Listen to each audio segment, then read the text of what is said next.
തലയ്ക്ക് നല്ല കനം തോന്നിയാണ് ഗൗരി ഉണർന്നത്. കണ്ണുകൾ തുറക്കാൻ തന്നെ പ്രയാസം തോന്നി. കണ്ണുകൾ വലിച്ചു തുറന്നുകൊണ്ട് അവൾ ചുറ്റും നോക്കി. ആശുപത്രിയിലാണെന്ന് മനസ്സിലായതും കണ്ണുകൾ നിറഞ്ഞു. ഇനിയും പരീക്ഷണം ഏറ്റുവാങ്ങാൻ വേണ്ടി ദൈവം ജീവൻ തിരിച്ചു നൽകിയിരിക്കുന്നു. കയ്യിലെ ക്യാനുള്ള വേദന തോന്നി അവൾ മുഖം ചുളിച്ചു. ഇടതു കൈയിലെ മുറിവിലേക്ക് നോക്കി അവൾ നെടുവേർപ്പിട്ടു. അലസതയോട് ഗൗരി പതിയെ എഴുന്നേറ്റിരുന്നു. മുറിയിൽ ചുറ്റും നോക്കുമ്പോഴാണ് കുറച്ച് മാറി തന്നെ നോക്കിയിരിക്കുന്ന രുദ്രനെ ഗൗരി കണ്ടത്. അവൾ ഞെട്ടലോടെ അവനെ ഒന്ന് നോക്കി. രുദ്ര അവളെ തന്നെ നോക്കിയിരിക്കുവായിരുന്നു.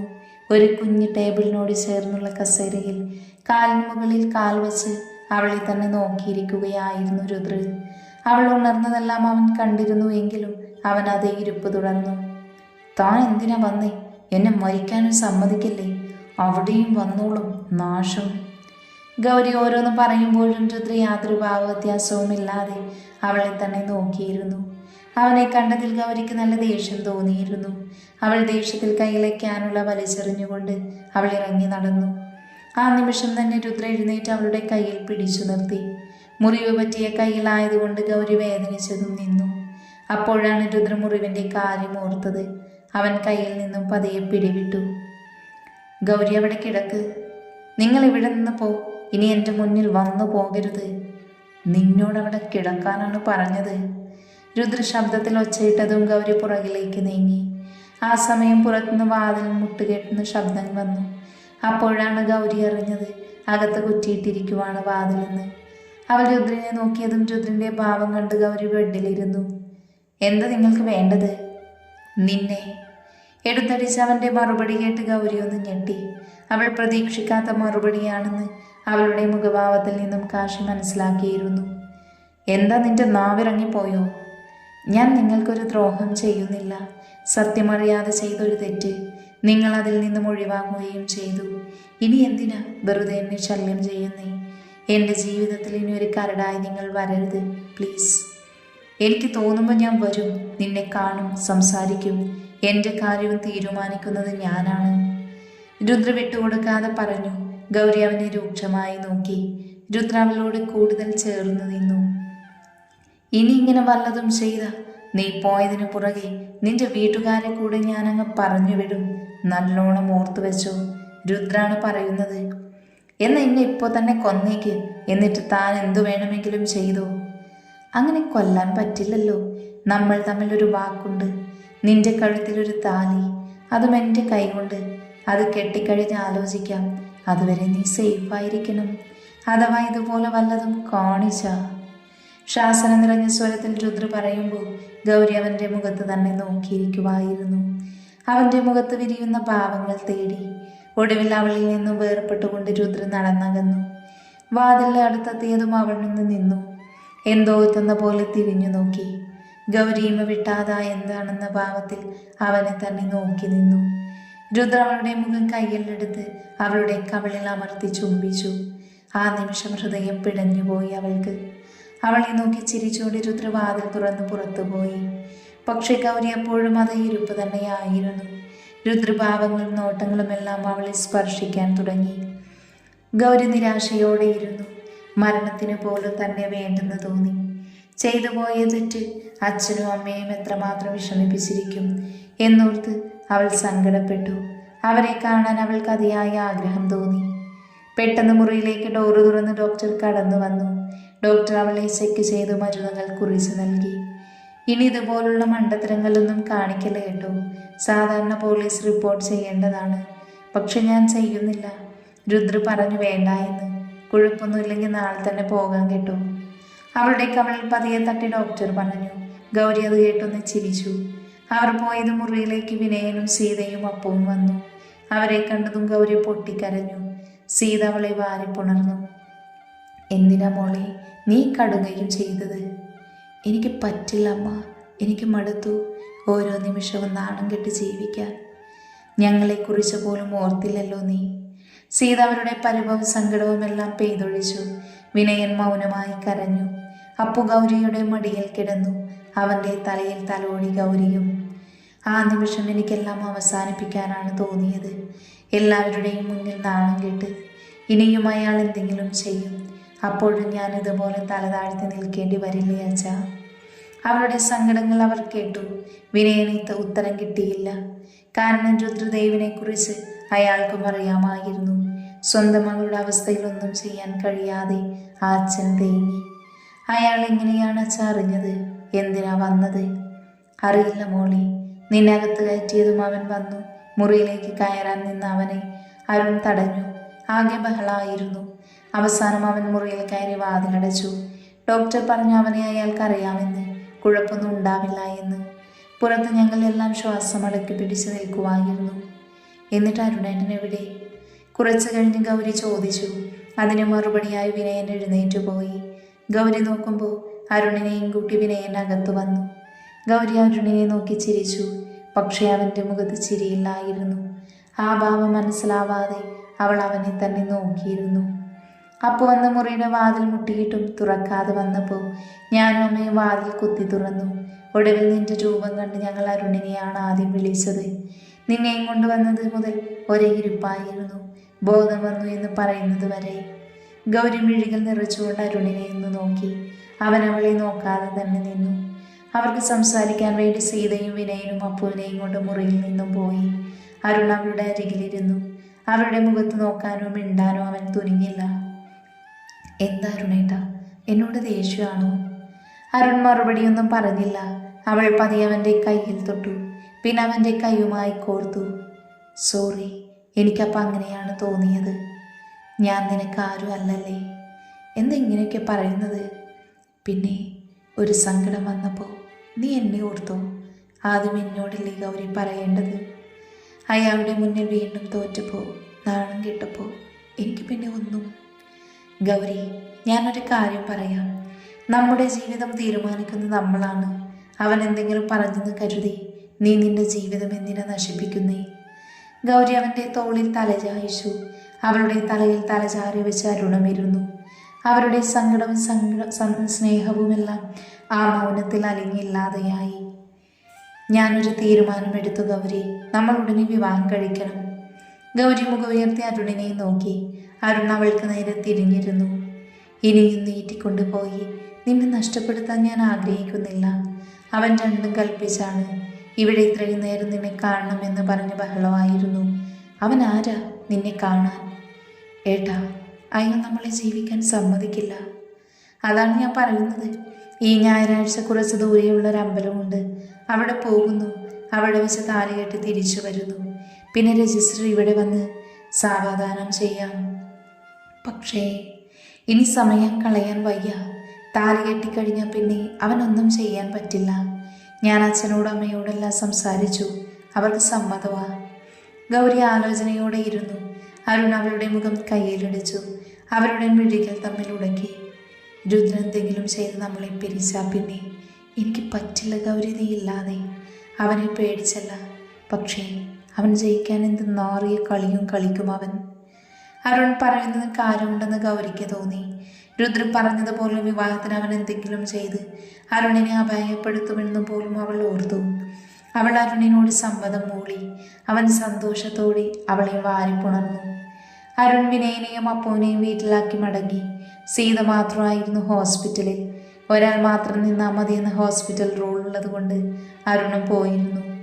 അരുണിൻ്റെ കൂടെയുള്ള ജീവിതം സ്വപ്നം കണ്ട് ഗൗരി ഉറങ്ങി. പിറ്റേന്ന് തന്നെ ഡിസ്ചാർജായി. വീട്ടിലെത്തിയതും അരുൺ വിവാഹത്തിന് വേണ്ടതെല്ലാം ഏർപ്പാട് ചെയ്തിരുന്നു. ഗൗരിക്ക് രുദ്രനെ കുറിച്ച് ഓർത്ത് പേടിയുണ്ടായിരുന്നു. എന്തെങ്കിലും ചെയ്തവൻ അത് മുടക്കുമോ എന്ന് പോലും അവൾക്ക് തോന്നി. എങ്കിലും അവൻ അറിയില്ല എന്നൊരു വിശ്വാസം അവൾക്കുണ്ടായിരുന്നു. അവർ ആഗ്രഹിച്ച ദിവസം വന്നെത്തി. ഗൗരി അത് രാവിലെ കുളിച്ച് സെറ്റ് സാരിയെല്ലാം ഉടുത്ത് റെഡിയായി. അധികം ആഭരണങ്ങളൊന്നും ഇട്ടില്ലായിരുന്നു. അമ്പലത്തിലായതുകൊണ്ട് സാഹചര്യം കൊണ്ടുമായിരുന്നു അത് അങ്ങനെ. വിനയന്റെയും സീതയുടെയും അനുഗ്രഹം വാങ്ങുമ്പോൾ അവൾ പൊട്ടിക്കരഞ്ഞു പോയിരുന്നു. ഒരുപാട് ആഗ്രഹിച്ച വിവാഹം ഇങ്ങനെയായി പോയതിൽ അവർക്കെല്ലാം സങ്കടമുണ്ട്.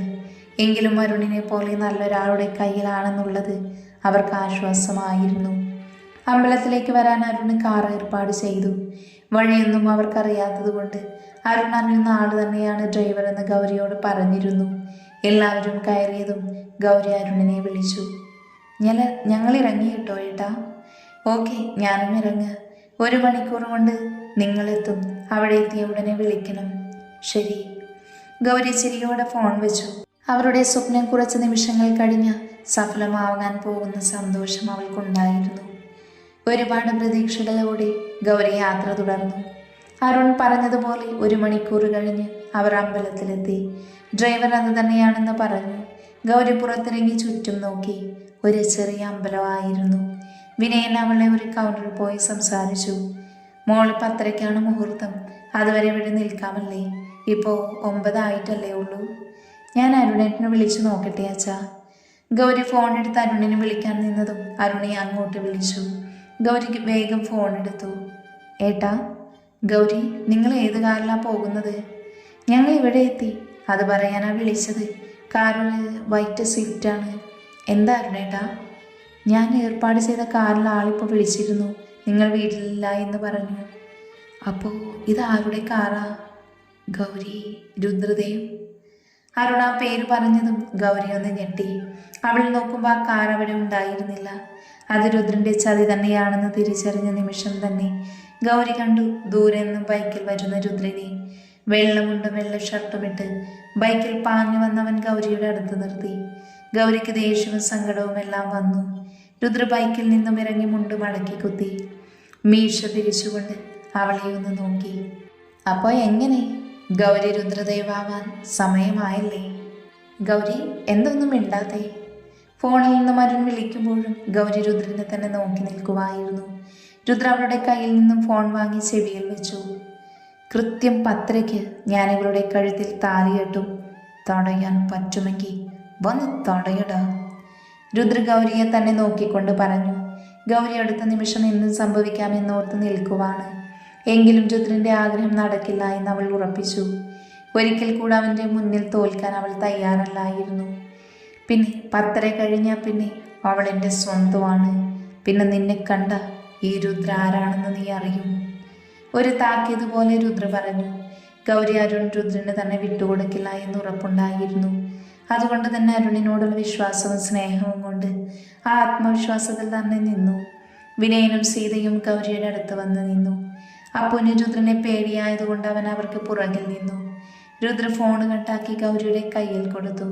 പിന്നെ കുറച്ച് മാറി നിന്ന് ഫോൺ എടുത്ത് ആരെയും വിളിച്ച് വീണ്ടും അവരുടെ അടുത്ത് വന്നു നിന്നു. ഇപ്പം സമയം 9:15. 1.25 മണിക്കൂർ ഉണ്ട് മുഹൂർത്തത്തിന്. അതിനു മുൻപ് അരുൺ വന്ന അവൻ നിന്റെ കഴുത്തിൽ താലി കെട്ടും. വന്നില്ലെങ്കിൽ നിന്റെ കഴുത്തിൽ താലി വീഴും. പക്ഷെ അത് എൻ്റെ കൈ കൊണ്ടായിരിക്കും. എൻ്റെ മോളുടെ ജീവിതം നീയല്ല തീരുമാനിക്കുന്നത്. നിന്നെ പേടിച്ചിട്ടാണൊന്നും മിണ്ടാതെ നിൽക്കുന്നത് എന്ന് കരുതി എൻ്റെ കുട്ടിയെ നിനക്ക് തരുമെന്ന് നീ കരുതണ്ട. വിനയൻ ദേഷ്യത്തിൽ പറഞ്ഞു. രുദ്ര അയാളെ നോക്കി ചിരിച്ചുകൊണ്ട് നിന്നു. ഗൗരി അപ്പോഴും വഴിയിൽ തന്നെ നോക്കി നിൽക്കുവാണ്. അരുൺ വരുമെന്ന് അവൾ തന്നെ പ്രതീക്ഷിച്ചു. അവളുടെ നോട്ടം അരുണിന് വേണ്ടിയാണെന്ന് രുദ്രന് അറിയാമായിരുന്നു.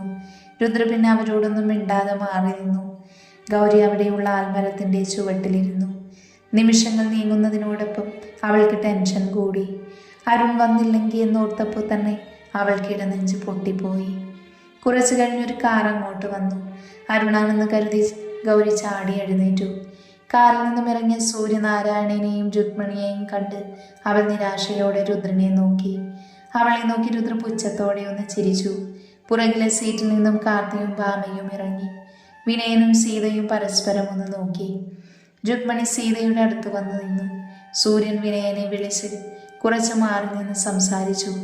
ഗൗരി അതൊന്നും കണ്ടിരുന്നില്ല.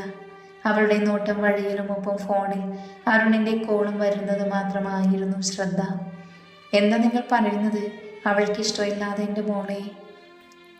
ഇപ്പം ഇഷ്ടമില്ലെങ്കിലും അവൾ ഒരിക്കൽ അവനെ സ്നേഹിക്കും. ദേവ് കുറച്ച് മുരടനാണെന്നേ ഉള്ളൂ. നല്ലവനാണ്. പൊന്നുപോലെ നോക്കിക്കോളും അവൻ. വിനയൻ നെഞ്ചിൽ കൈവച്ച് വീഴാൻ പോയി. സൂര്യൻ പറഞ്ഞതെല്ലാം കേട്ട് അയാൾ തകർന്നു പോയിരുന്നു. സൂര്യൻ വിനയനെ പിടിച്ചു നിർത്തി. കാർത്തിയോട് പറഞ്ഞു വേഗം ഒരു കുപ്പിവെള്ളം കൊണ്ടുവന്നു കൊടുത്തു. ഒരുവിധം ആശ്വാസം തോന്നിയതും വിനയൻ സൂര്യനെ നോക്കി. എൻ്റെ മോളെ ഞാൻ നിങ്ങൾക്ക് തരുക. അവളെ സങ്കടപ്പെടുത്തരുത്. എൻ്റെ ദേവിൻ്റെ പെണ്ണാണവൾ. അവൾക്ക് സ്നേഹമല്ലാതെ സങ്കടം അവൻ നൽകില്ല. വിനയൻ സൂര്യൻ്റെ കൈ പിടിച്ച് നന്ദി പറഞ്ഞു. അവർ രണ്ടുപേരും കൂടി ഗൗരിയുടെ അടുത്ത് വന്നു. ഗൗരി വിനയൻ്റെ മുഖം കണ്ടെന്തോ പന്തികേട് തോന്നി. അവൾ വേഗം തന്നെ അച്ഛൻ്റെ അടുത്ത് വന്നു. എന്താ അച്ഛ, അച്ഛൻ്റെ മുഖത്ത് വല്ലാതിരിക്കുന്നേ? ഒന്നുമില്ല മോളെ, അച്ഛനെ മോളോട് കുറച്ച് കാര്യങ്ങൾ പറയാനുണ്ട്. എന്താ അച്ഛ? സൂര്യൻ അവരെ തനിയെ വിട്ടുമാറി നിന്നു. അവരുടെ അടുത്തേക്ക് സീതയും പോയി. സൂര്യനും രുക്മിണിയും അവരുടെ തീരുമാനം അറിയാൻ കാത്തുനിന്നു. രുക്മിണി ഗൗരി സമ്മതിക്കാൻ വേണ്ടി പ്രാർത്ഥിച്ചു. രുദ്ര ഇതെല്ലാം മാറി നിന്ന് കാണുന്നുണ്ടായിരുന്നു. കാർത്തി രുദ്രൻ്റെ അടുത്ത് വന്നു. മതിയേട്ട നോക്കിയത്? നീ പോടാ. അന്ന് സ്റ്റേഷനിൽ വെച്ച് ഞാൻ പറഞ്ഞപ്പോൾ എന്താ പറഞ്ഞത്? ഇപ്പം എന്തായി? അതിന് ഞാൻ എന്തു പറഞ്ഞു? ഞാൻ പറഞ്ഞില്ലേ ഏട്ടന് ഗൗരിയോട് എന്തോ ഉണ്ടെന്ന്. ഞാൻ അപ്പോഴേ കരുതി ഇതെവിടം കൊണ്ടേ അവസാനിക്കൂ എന്ന്. ഇപ്പം എന്തായി? അതെ, എനിക്ക് അവളോട് മുഴുത്ത പ്രേമമാണ്. ഇനി എന്താ? രുദ്ര ദേഷ്യം പിടിച്ച് കാർത്തിയോട് പറഞ്ഞു. എങ്കിലും അവൻ്റെ ഉള്ളിൽ അത് സത്യമല്ല എന്നൊരു ചോദ്യം ഉണ്ടായിരുന്നു. അതിനുള്ള ഉത്തരവും പറ്റില്ല അച്ഛ. അച്ഛൻ ഇത്ര പെട്ടെന്ന് എന്താ ഇങ്ങനെയൊക്കെ പറയുന്നത്? വിനയൻ പറഞ്ഞത് ഗൗരിക്കൊട്ടും അംഗീകരിക്കാൻ കഴിയാത്തതായിരുന്നു. വിനയൻ അങ്ങനെ പറയുമെന്ന് ഒരിക്കൽ പോലും അവൾ കരുതിയിരുന്നില്ല. നിങ്ങൾ എന്തീ പറയുന്നത്? ആ തെമ്മാടിക്ക് നമ്മുടെ മോളെ കൊടുക്കാനോ? ഞാൻ സമ്മതിക്കില്ല. നിന്റെ സമ്മതം വേണ്ട സീതേ. ഇനി ഇവളും സമ്മതിക്കില്ല എന്നാണെങ്കിൽ പിന്നെ നിങ്ങൾ എന്നെ കാണില്ല. വിനയൻ ഉറച്ച ശബ്ദത്തോടെ പറയുമ്പോൾ ഗൗരിയുടെ കണ്ണുകൾ നിറഞ്ഞു. അവൾ രുദ്രനെ നോക്കി. അവൻ്റെ ചതിയാണതെന്ന് അവൾക്ക് മനസ്സിലായി. ജയിക്കാൻ വേണ്ടി അച്ഛനെ ഭീഷണിപ്പെടുത്തിയതാവുമെന്ന് അവൾ കരുതി. അച്ഛ, അരുണേട്ടൻ വരൂ അച്ഛ, എന്നെ കൊണ്ടുപോവാൻ. ഇനി എനിക്കൊന്നും പറയാനില്ല.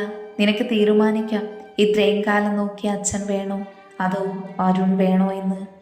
ഗൗരിയാകെ തളർന്നുപോയി. വിനയൻ്റെ മാറ്റം സീതയ്ക്കും അംഗീകരിക്കാൻ പറ്റിയില്ല. അവർ അയാളോട് ചോദിച്ചുവെങ്കിലും വിനയനൊന്നും പറഞ്ഞില്ല. ഗൗരി ഫോണിലും വഴിയിലേക്കും വീണ്ടും നോക്കി നിന്നു. അവളുടെ മനസ്സിൽ സംഘർഷം നടക്കുകയായിരുന്നു. വിധി വീണ്ടും തന്നെ തോൽപ്പിക്കുന്നു. അതിനു മുന്നിൽ ഒന്നും ചെയ്യാൻ കഴിയാതെ നിൽക്കാനേ കഴിയൂ തനിക്ക്. 10 മണി ആവാറായി. തീരുമാനം പെട്ടെന്ന് പറഞ്ഞ കാര്യങ്ങൾ വേഗത്തിലാക്കാമായിരുന്നു. സൂര്യൻ വന്ന് വിനയനോട് പറഞ്ഞു. വിനയൻ ഗൗരിയെ ഒന്ന് നോക്കി. എല്ലാവരും അവളുടെ തീരുമാനത്തിന് വേണ്ടി കാത്തുനിന്നു. അച്ഛൻ്റെ മുഖം കാണുന്നോറും അവൾ കൂടുതൽ തളർന്നു. രുദ്രനോടുള്ള ദേഷ്യം കൂടി. അവനെ നോക്കാൻ തന്നെ അവൾ തുനിഞ്ഞില്ല. ഒടുവിൽ എല്ലാ പ്രതീക്ഷകളും അവസാനിച്ചു എന്ന് തോന്നിയ നിമിഷം അവൾ പറഞ്ഞു, എനിക്ക് സമ്മതം. വിനയൻ സന്തോഷത്തോടെ അവളെ ഒന്ന് പുണർന്നു. സീത മകളുടെ അവസ്ഥയിൽ മനംനൊന്ത് കരഞ്ഞു. അപ്പുവിനും ഒട്ടും മനസ്സിലായില്ല എങ്കിലും അവരുടെ കരച്ചിൽ കണ്ട് അവനും സങ്കടം വന്നു. രുദ്രനോട് അവനും ദേഷ്യം തോന്നി. രുക്മിണിയും സൂര്യനും ഗൗരിയുടെ വാക്കുകൾ അതിയായ സന്തോഷം നൽകിയിരുന്നു. രുക്മിണിയും ഭാമയും ഗൗരിയെ കൂട്ടിക്കൊണ്ട് അമ്പലത്തിലെ മണ്ഡപത്തിനുള്ള മുറിയിൽ കൊണ്ടുപോയി. അവർ കരുതിയ സാരിയും മറ്റ് ആഭരണങ്ങളും അവളെ അണിയിച്ചു. ഈ സമയമെല്ലാം ഗൗരി ഒരു ശില പോലെ അവർക്ക് മുന്നിൽ നിന്നുകൊടുത്തു. കയ്യിലെ ഫോൺ അവൾ താഴേക്ക് വെച്ചില്ല. രുക്മിണിയെയോ ഭാമയെയോ അവൾ നോക്കിയില്ല. അവളുടെ അവസ്ഥ അറിയാവുന്നതുകൊണ്ട് അവരും അവളോട് അധികം മിണ്ടിയില്ല. എല്ലാം കഴിഞ്ഞ് ഗൗരിയെയും കൊണ്ട് ദൈവസന്നിധിയിൽ വരുമ്പോൾ രുദ്ര അവളെ തന്നെ നോക്കി നിന്നു. അവളുടെ ഉള്ളിലെ വെറുപ്പിരട്ടിക്കുമെന്ന് അറിയാമെങ്കിലും അവൻ അവളെ തന്നെ നോക്കി ചിരിച്ചു. ആ ചിരിയിൽ 1000 കഥകൾ ഒളിഞ്ഞു കിടപ്പുണ്ടായിരുന്നു.